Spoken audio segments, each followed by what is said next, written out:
Hello everyone, welcome to Redbus TS channel. In this video, we look at the latest final rule that was published in Federal Register. This is regarding the H1B weighted selection process final rule. We look at when it's going to be effective, what has changed after the comments and all sorts of things.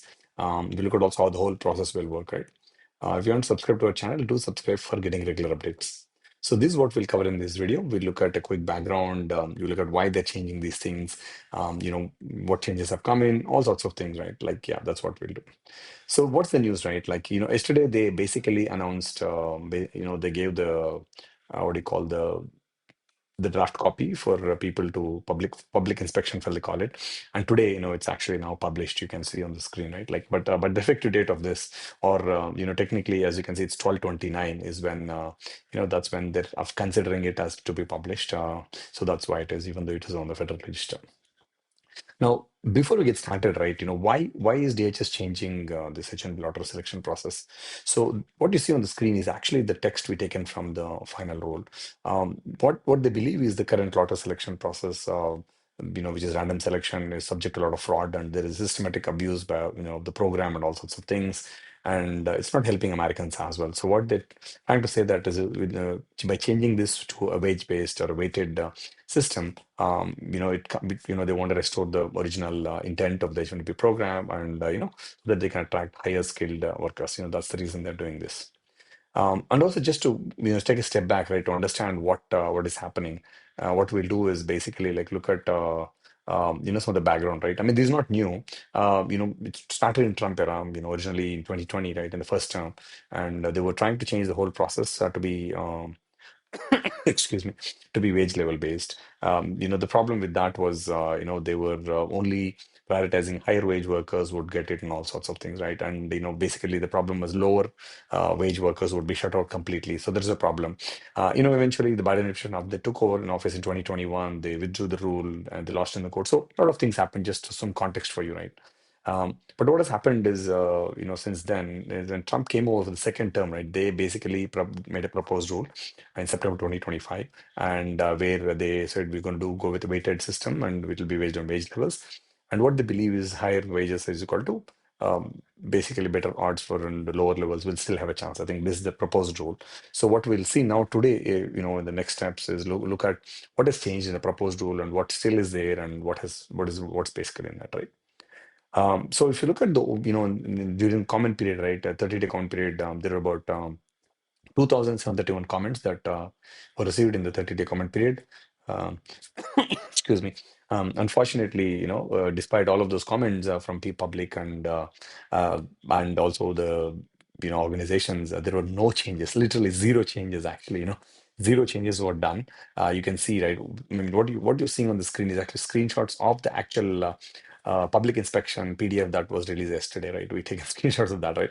You can see that they, without any modifications, regulatory text. So they didn't make any changes. So if you know the old one, we're going to technically go over that and review that part, but nothing has changed. That's the fundamental thing, right? Since the proposed rule. Excuse me. So what they say is fundamentally the premise of all of this whole thing is that higher wage is actually higher skill is called higher wage. They just believes that salary is a good benchmark, and what they say is that usually high skilled workers will have higher wages, so that's why we are going with this approach. And in the final rule, what they say is how the lottery chances would look like is an applicant with a level 4 wage will get 4 chances. An applicant with level 3 would get 3 chances to be part of the lottery. An applicant with level 2 would get 2 chances to be part of the lottery, and level 1 with 1 chance. And again, the fundamental idea is, you higher your wage level, which means you are paid more, the chances of you are getting far higher because you're getting more chances to be in the lottery. That's the fundamental premise, and this is exactly what they had in proposed rule, and this translates as is to the final rule as well, right? And it's applicable for both regular quota as well as master's quota. There's no distinction on that, right? You can see on the summary of the changes. You can see that essentially what this is actually the actual rule text, right? What were picked up from the public inspection file, basically exactly what it is, right? So there is no difference. I mean, it's just the same thing, right? And what, excuse me. And one thing is, whenever you do there are a couple of things, right? They just made also mandatory to submit three things. One is the wage level of the position, and the second one is the SOC code, and the third one is essentially the location. So this was anyways a part of the proposed rule. So this is something that you had to submit as well, right, as part of that. Again, this is a the text what you see on the screen is from the regulatory text actually, right? So that's what we're trying to highlight as well. So if you see the way we have structured the presentation is that what has changed and where is it in the rule text, right? Basically, official rule text from the public inspection file, PDF file that was released yesterday, right? That's what we're looking at, right?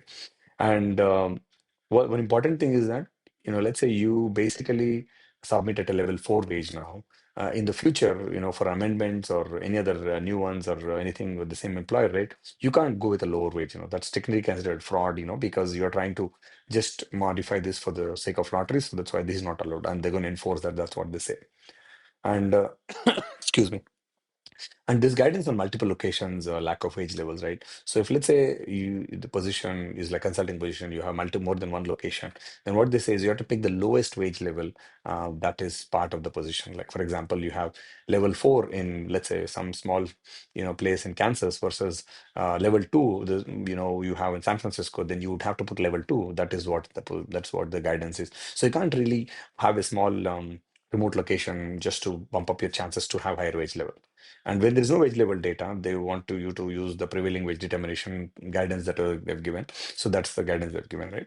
And again, if there's, let's say this lottery is cancelled for whatever reason, then the same process logic will apply for petitions as well. They'll follow the same process as well, whatever is outlined. Now, in terms of, excuse me, in terms of changes to the H1B lottery selection chances, right, with the weighted selection process, this is the statistics as you see on the screen, right? So in the past, everybody, all the wage levels used to get about 29.59%. Now with these changes, what they say is that, if you're a level 4 wage person, you will get 61% chances. Your chances are higher because you are now counted 4 times, right? And if you're level 3, it's actually 45, and if you're level 2, it's 30, and if you're level 1, it's gone down, right? So if you see the chances literally doubled, 106%, right? Essentially doubled for level 4, and went up more than 50% for level 3, and basically very much they didn't change much for level 2%, right? So all in all, this is the fundamental change, and these are statistics. But we'll have to see if these numbers really hold, because this year the whole thing is different because with the 100,000 rule that is in place, so we don't know how these numbers will be valid, right? So just to summarize, like how the process will work, right? Step one, you submit the wage levels, location, associate code, and all of that. And then they have not changed excuse me, they've not changed the lottery or regular cap, all of that, right? So the steps are all the same. So they will conduct lottery as per the applicant wage levels to collect to basically pick the 65,000 regular quota cap. In that, level 4 wage person will get 4 chances to be part of lottery. Level 3, 3 chances. Two chances. One chances.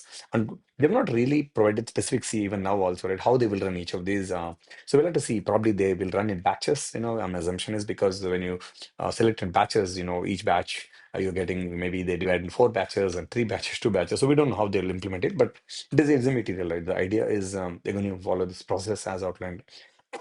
Excuse me. And in terms of after that, right, once that is done, then the master's cap based thing will come up, right? And again, similarly, the whole thing will repeat, right? Essentially, right? Again, you can read on what's on the screen. We don't have specifics on how they will do this as well, right? But that's how it will work. And once it's done, right, once you selected, then you need to submit H1B petition with the same wage level and similar same SSC code and the location. If any changes are done, you'll get a denial notice. That's very clear on that, right? If everything matches, then they will basically go to the next step and approve the petition, right? And important is, excuse me, for your future amendments, extensions, all of that, right? You cannot really change all of that, right? Especially amendments and extensions. This to avoid fraud, I think that's they're going to keep a close watch on how things will be done, right? So the effective date is 60 days from the official publication date, which is December 29th, is when it's published. The effective date will be February 27th. So that will be right on time for FY 2027 season that starts in March. So all in all, this is happening, and this will be available for the next fiscal year season that starts in March. So yeah, this is something what happened.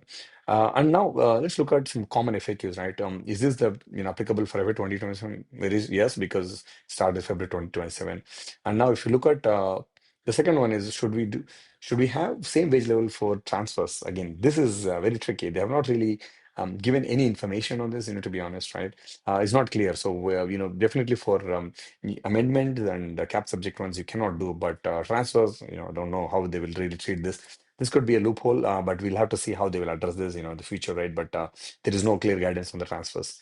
And will there be lawsuits? We may anticipate seeing some of them, because the reason for that we may expect to see is because they have not really considered even one comment, feedback, or what has been given. So maybe, there could be something that that can be raised and done, right? So we'll have to see how it comes out, right?